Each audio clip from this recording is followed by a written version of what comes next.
I'm obsessed with giving the audience something they don't see coming. ഇങ്ങനെ Jordan ബേലി ഒരിക്കൽ പറഞ്ഞിട്ടുണ്ട്.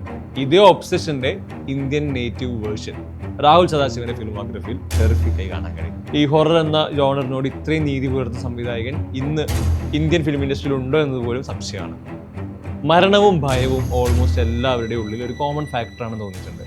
അതിനെ 3 സിനിമകളിലൂടെ 3 രീതിയിൽ ഗംഭീരമായി അവതരിപ്പിച്ചിട്ടുണ്ട് രാഹുൽ. PSCയുടെ പുതിയൊരു എക്സ്പീരിയൻസ് ആണ്. ആദ്യ വിഷ്വൽ മുതൽ ആദ്യം കേൾക്കുന്ന ശബ്ദം മുതൽ ഓരോ നോട്ടങ്ങളിലും നിശബ്ദതയിലും വരെ കംപ്ലീറ്റ് ഹൊറർ പാക്കേജ്. നിർബന്ധമായും തിയേറ്ററിൽ തന്നെ എക്സ്പീരിയൻസ് ചെയ്യേണ്ട സിനിമാറ്റിക് ബെഞ്ച്മാർക്കാണ് PSCയുടെ. പാലമരത്തിലിരിക്കുന്ന, ചുണ്ണാമ്പ് ചോദിക്കുന്ന, കഴുത്തിൽ കടിച്ച് ചോര കുടിക്കുന്ന യക്ഷി മുതൽ സൈക്കോളജിക്കൽ ഹൊറർ ജോണറിൽ വരെ പല സിനിമകൾ എക്സ്പ്ലോർ ചെയ്ത ഇൻഡസ്ട്രിയാണ് നമ്മുടേത്. ഭയം എങ്ങനെ കമ്മ്യൂണിക്കേറ്റ് ചെയ്യണമെന്ന ചോദ്യത്തിന് ഓരോ കഥയെ ആലോചിക്കുമ്പോൾ സംവിധായകൻ തിരഞ്ഞെടുക്കുന്ന ടൂളുകളാണ് ഈ സിനിമ ഇമോഷണലി കണക്റ്റ് ആണോ എന്ന് തീരുമാനിക്കുന്നത്. അത്തരത്തിൽ DSCയെ പ്ലേസ് ചെയ്ത സെറ്റിംഗ് നല്ലതായിരുന്നു.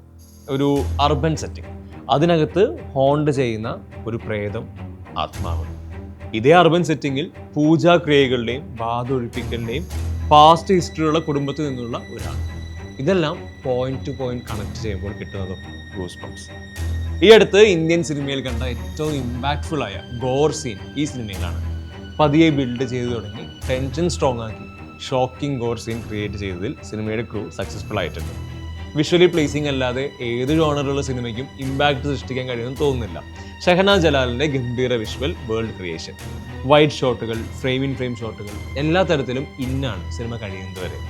മധുവും റോഹൻ്റെ വീട്ടിൽ നിന്ന് സംസാരിക്കുന്ന സീൻ, ഫേസ് ടു ഫേസ് നിന്ന് സംസാരിക്കുന്ന 2 പേരുടെ ക്ലോസ് ഷോട്ടിൽ തുടങ്ങി ഒരു പെർട്ടിക്കുലർ പോയിന്റിൽ കട്ട് ചെയ്യുന്നത് വൈഡ് ഷോട്ടിലേക്ക്. Truly mysterious.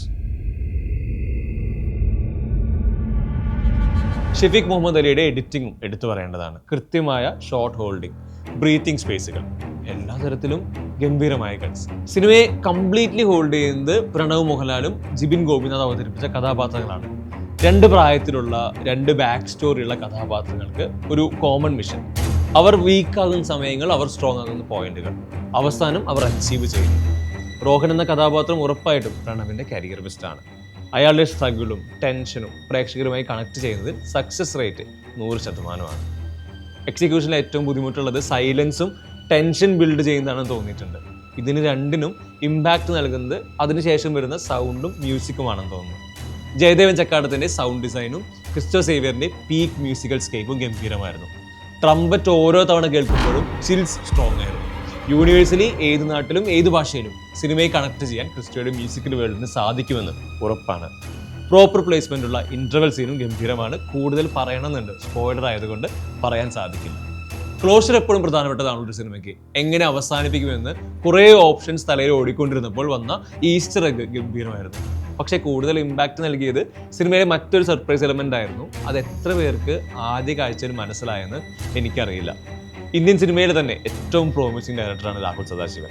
ഹൊറർ ജോണറിൽ ഓരോ തവണ സിനിമ ചെയ്യുമ്പോഴും പുതിയ അനുഭവമാണ് രാഹുൽ പ്രൊവൈഡ് ചെയ്യുന്നത്. രാഹുലിനെ ഇത് മടുക്കാത്തിടത്തോളം നമുക്കും ഗംഭീര എക്സ്പീരിയൻസുകൾ ഗ്യാരണ്ടിയാണ്.